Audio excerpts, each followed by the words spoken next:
早期嘅 ThinkPad 嘅設計咧係好人性化，好多時候因為佢未係多媒體好流行啦，咁佢用好多方法令到嗰部機咧係有好多好貼身嘅設計，令到佢能夠做到好多嘢。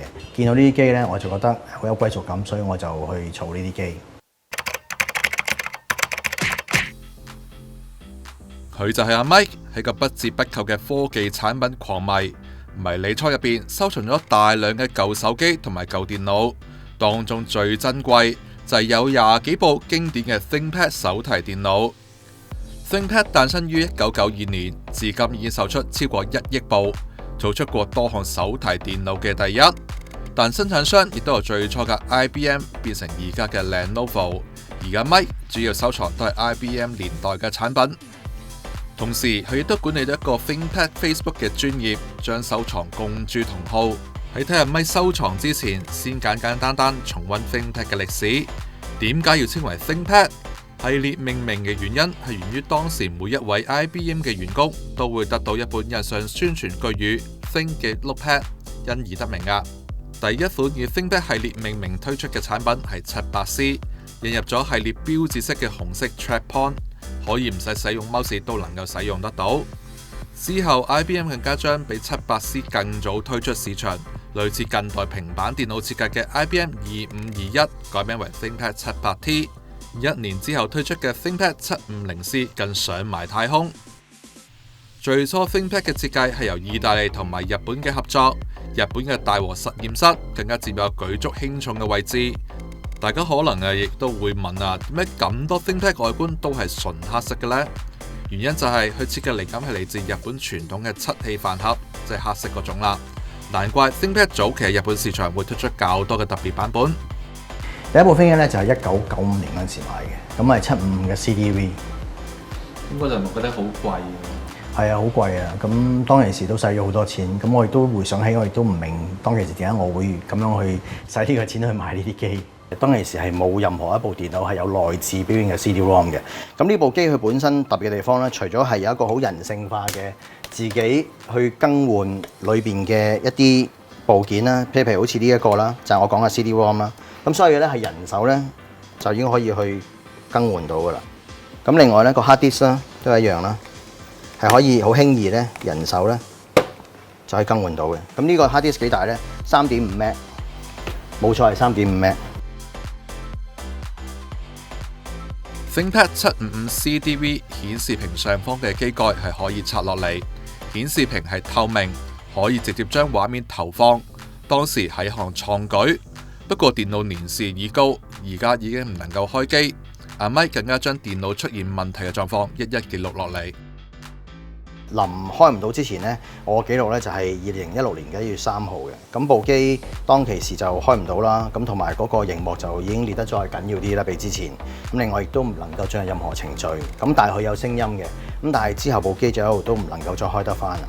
另一款經典嘅 ThinkPad 就係配上咗小型10.4寸 Mon 嘅 ThinkPad 701C， 用上咗 Butterfly Keyboard。揭開機蓋之後 ，keyboard 就會左右展開，令到 keyboard 嘅尺寸接近翻當時正常嘅 keyboard。其後亦都冇同類設計嘅手提電腦。咁同埋當其時呢啲鍵盤咧，我哋叫機械式鍵盤咧，個手感就好好。同而家為咗輕薄而做嘅鍵盤咧，其實個手感有好大嘅差別。阿 Mike 所收藏嘅 ThinkPad 電腦有20幾部，但隨住產品老化，而家差唔多所有機種都唔能夠開機。除咗因為本身工作比較繁忙，較難打理之外，香港環境亦都唔係太容易收藏呢類數碼產品。咁我以前啲機咧就擺喺我屋企一間房裏邊嘅。咁後來因為小朋友出世咗啦，咁間房就騰咗出嚟俾小朋友。咁我啲機咧就被逼咧就去咗啲迷你倉。咁但係因為前嗰幾年咧迷你倉有啲事故發生咗啦，咁我就搬機搬咗幾次。咁而每次因為通知嘅時間都唔長，咁而我需要個倉嘅位置咧又比一般人大。所以我有時好倉促咁樣咧就要去搬倉，咁而因為我工作關係咧，有時我成日周圍飛啊，咁所以我其實每一次做搬倉嘅動作咧都好急。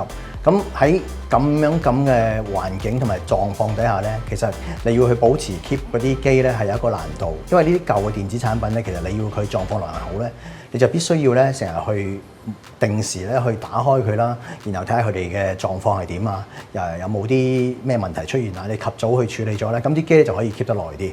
咁但係香港你知因為天氣潮濕啦，咁除咗你定期要開機去減低因為潮濕而引致嘅問題之外咧，如果有時咧電池咧，咁你一部機咧個電池係一個命脈嚟嘅。咁呢個電池如果係你即係唔係成日開啦，咁佢就會有啲化學作用出現啦。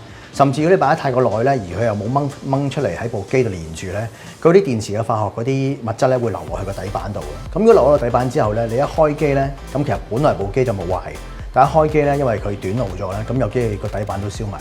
咁燒埋嘅話咧，其實部機就應該差唔多係冇得再開得翻。就算你有啲幾叻嘅人去整都好啦，因為冇配件啊，因為呢啲機全部都已經係古董機，係訂唔到配件。求人不如求己。雖然阿咪就話自己唔係讀電子出身，但當有時間嗰陣，佢都會嘗試自己落手修理。間唔中都喺啲拍賣網去揾下有冇啲部件。咁我好彩就揾到呢一個即係全新嘅，就係一個 mon 嚟嘅。咁我就諗住自己遲下就下載翻嗰啲維修手冊咧，就試下自己去維修。咁呢一個係好好彩啦，揾到一個新嘅。咁最緊要就係知道點樣去裝翻落去就得㗎啦。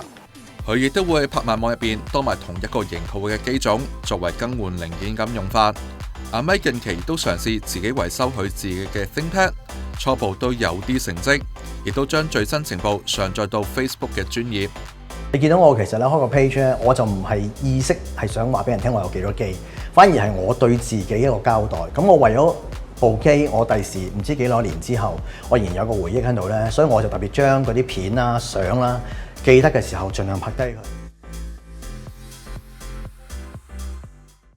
號召有心人幫學生撐足1年睇蘋果，請即行動！